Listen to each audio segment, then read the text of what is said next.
Bonjour à toi qui va regarder cette vidéo. Aujourd'hui, j'aimerais bien qu'on essaie de répondre ensemble à une question qui me revient souvent, à savoir, est-ce que notre âme souffre? Eh bien, j'ai envie de te répondre en plusieurs temps, parce que nous sommes composés de plusieurs corps et essentiellement de 4 corps. Nous avons le corps physique, le corps émotionnel, le corps mental et le corps spirituel. En fait, chacun de ces 4 corps peut souffrir. Évidemment que lorsque l'on est malade, que ce soit physiquement, parce qu'on est perclus de douleur, évidemment que notre corps physique souffre.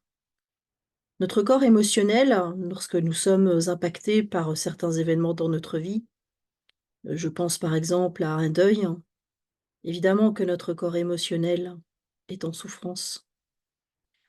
Notre corps mental peut l'être aussi, puisque quand notre tête n'arrête pas de faire tourner son petit vélo, eh bien, notre corps mental peut vite être en souffrance et ça peut même dériver, par une souffrance qui vient sur le corps physique. Tout ça est enchevêtré et le corps spirituel peut aussi souffrir par manque, de réponse à certaines questions.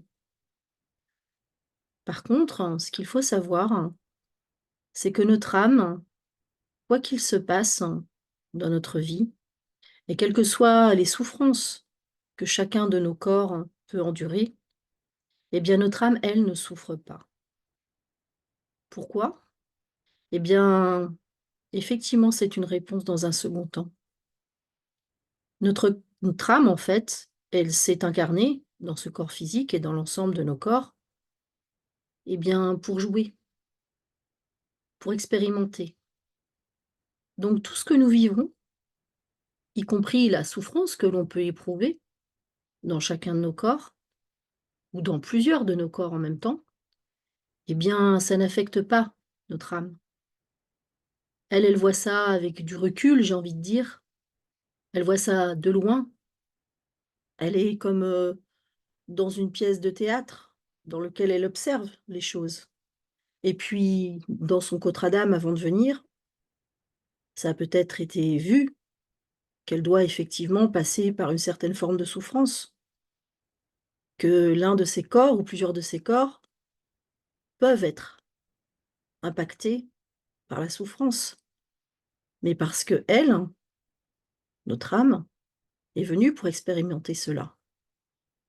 La souffrance peut être placée aussi sur notre chemin pour que notre âme se réveille, j'ai envie de dire, et que, en se replaçant comme il faut, par rapport à ce qu'elle vit, elle se rende compte de certaines choses et qu'ainsi elle-même avance.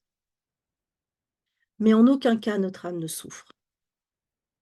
Il faut démystifier complètement cette question parce que c'est important de le savoir.